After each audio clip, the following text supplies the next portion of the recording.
What's up, YouTube? I am back with another video today, and this video is going to be 3 reasons why you should be living in a camper in 2025. Okay, reason number 1 has got to be the cost of living.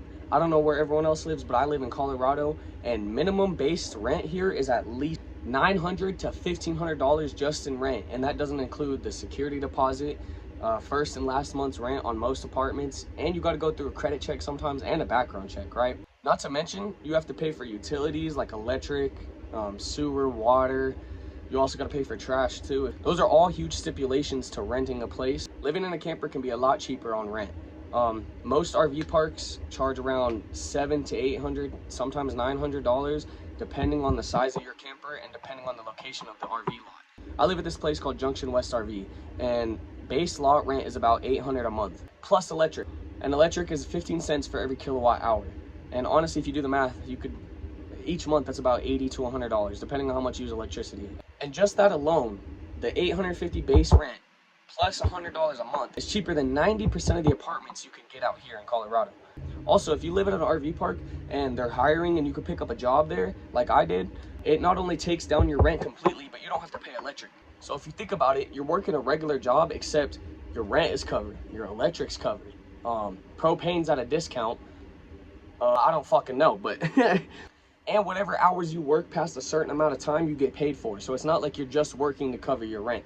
For my park, every 10 hours that I work covers my rent. So after 10 hours for 1 week, every hour after that goes straight to payroll. 40 hours a month cover my rent. The rest of that goes straight to my bank account. And that's actually good money, because if you think about it, if you're going to rent an apartment, you have to pay first, last, and security deposit. That's about a minimum of like $3,000 just to move into an apartment, right? And then you got rent each month, which is at least $1,000, maybe a little less if you're lucky and it's a shitty apartment and you only have one room, you don't have a bedroom, you just have everything in this one room. So if you take that $3,000 just to get an apartment plus about $1,000 each month just to live there, and you compare it to having an RV where it's like $800 a month plus electric, so let's say $900 a month, no first and last, no security deposit, no credit checks, you will get a background check most of the time. So if you want to compare those two, in my opinion, there's a clear winner. So now we're into reason number 2 why you should be living in an RV in 2025. Reason number 2 has got to be the versatility. You could pack up and move and go wherever the fuck you want. As long as they have an RV park wherever you're trying to go, you can go. For example, if I wanted to move to Florida, all I got to do is look up online, make sure there's an RV park down in Florida where I want to live, call them up, be like, yo, you guys got space available, give them the specs of my RV, ask them how much base rent is, ask them if they have any lots available. And chances are they do. And if they do, I go down there and I live there. As long as it's any place in the States, it doesn't matter. And even outside the States, as long as you could get your RV there, it does not matter. So in my opinion, that's very, very, very nice, because say something happens at this RV park, I get fired or I start hating my neighbors or something, I could just pack up and leave. I got my whole crib. Skedaddle, I'm out. So it is very versatile. You could leave, you could pack up, and worst comes to worst, if you got a nice RV and you put some solar panels on that hoe, you could take that shit in the boonies and you could live in the boonies. No neighbors, no nothing. You could just be staying out there with nature, bro. And if you got the right equipment and you know what you're doing, you're set. Because with an apartment, if you want to move and go to a different apartment, sure, you can move wherever you want and go to a different apartment, but you got to pack up everything. You got to pay for the U-Hauls. You got to pack all that up. You got to worry about transporting that shit. That takes a lot of stress away if you just have it all into your little area, right? You could just hook up a truck to that thing and get out of there, right? You could just move and go wherever you want within reason. And not to mention, the ways that you can make money these days is outrageous. Meme coins, fucking clothing brands, TikTok, YouTube, everything, right? If you're living in a camper, not only does it give you more access to do that, it makes it a little bit easier in my opinion. So if you could get an RV and work at the park that you live at, it takes away rent and everything. That really does relieve so much financial burden. And I just hope that this video reaches a lot of people that are like, oh, I don't know what to do. I don't know if I should get an apartment. I don't know what to do. I got the money. Should I get an apartment? Should I do this? No, you should get an RV, find an RV park, apply for a job there, unless you got a really killer job. Either way, rent is cheap or none at all. Reason number 3 has got to be the fact that it has everything you need for your first time moving out. You got a good amount of storage. It's pretty small, so it's easier to keep clean and it's easier to manage. Not only is it super easy to manage, there's a lot of people out there that are also living in RVs. So it is a community. If you go on Facebook or Reddit or any of that, there's RV communities out there and you learn a lot from that. It's more simple than you think. In my opinion, it's easier than an apartment. There are some cons, of course, to having an RV, but we will get into that. Consider buying an RV and living in that at an RV park before you go and spend $3,000 just to live in an apartment, just to start out in an apartment. Another big reason why it has everything you need for your first time moving out is because it comes pre-stocked with furniture. It comes with a fridge, a stove, everything you need. Think about it. If you go and pay $3,000 just to move into an apartment, that doesn't cover getting the furniture or getting the stuff that you need to be able to live, like the necessities, a couch, a bed, all that. RVs come with that preloaded. I got a couch right here. I got a bed in my bedroom. I got everything that I need. It really does come with everything that you need for your first time moving out. Whether you're 18, 30, or 60, like RVs are perfect for everyone and anyone. I'm not the only one that's 19 that lives in an RV here. There's people that have been here for 20 years alone at this park. There's more than one person that's been here for 20 years in their RV just at this park alone.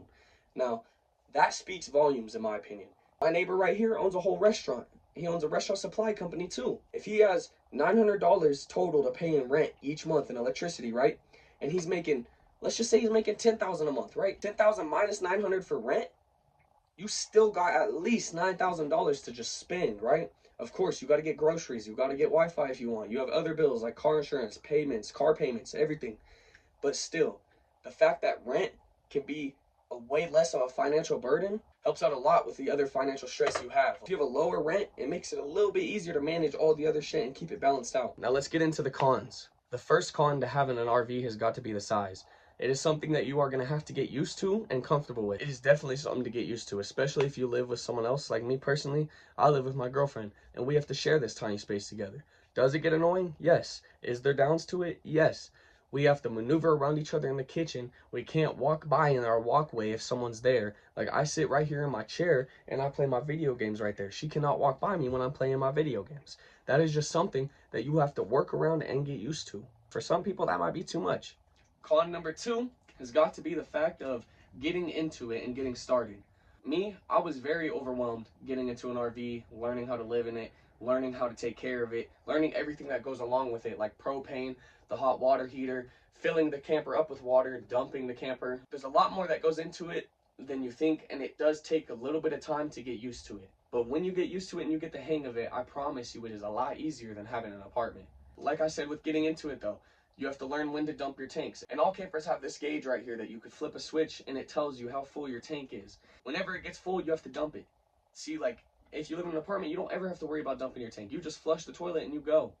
Here at an RV, you can't really use the toilet like a house toilet.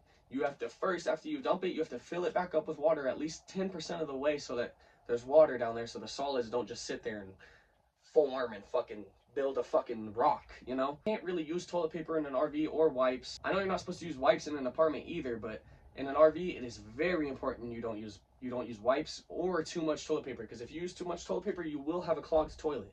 And not a clogged toilet, you will have a clogged black tank. And if your black tank is clogged, man, is that hard to get unclogged, especially if it has solids that are built up over time. Me personally, I've already had an experience with my toilet being clogged, especially my black tank. It's clogged right now. Can I do much? No, I can't really do much. All I could do is throw some RV Digest in there, maybe get a snake to put in there, like to shovel that shit out. It's more tricky than it seems with having a clogged black tank or a clogged gray tank. You don't usually have to worry about your gray tank clogging too much, but it can clog too. And that definitely is a con that comes with it that you have to learn and live with and kind of maneuver around. You kind of got to get used to it. There's definitely a different way of living in an RV. You can't just use a toilet like normal. You can't just leave the water on. Once you get used to it, it's not that hard. You got to have a little bit of a lifestyle change living in an RV. Another con that is a pretty big one in my opinion is Wi-Fi. Most of the time you can't just get Spectrum or I don't know what other internet providers there are, but you can't really just get a router that you have in an apartment and put it in your camper. You really do got to go with Starlink, and I know that shit is so expensive. Like I'm struggling with it too. It costs at least $300 just to get the equipment for it, plus another 100 and something a month. That is definitely a downside to it, is that you have to get Starlink if you want the good Wi-Fi and or to be able to really live in your RV using electronics or Wi-Fi. If you don't need Wi-Fi or you're not a person that uses electronics too much, then you're fine. But me personally, I like to game, I like to stream, I like to make content, I like to do this.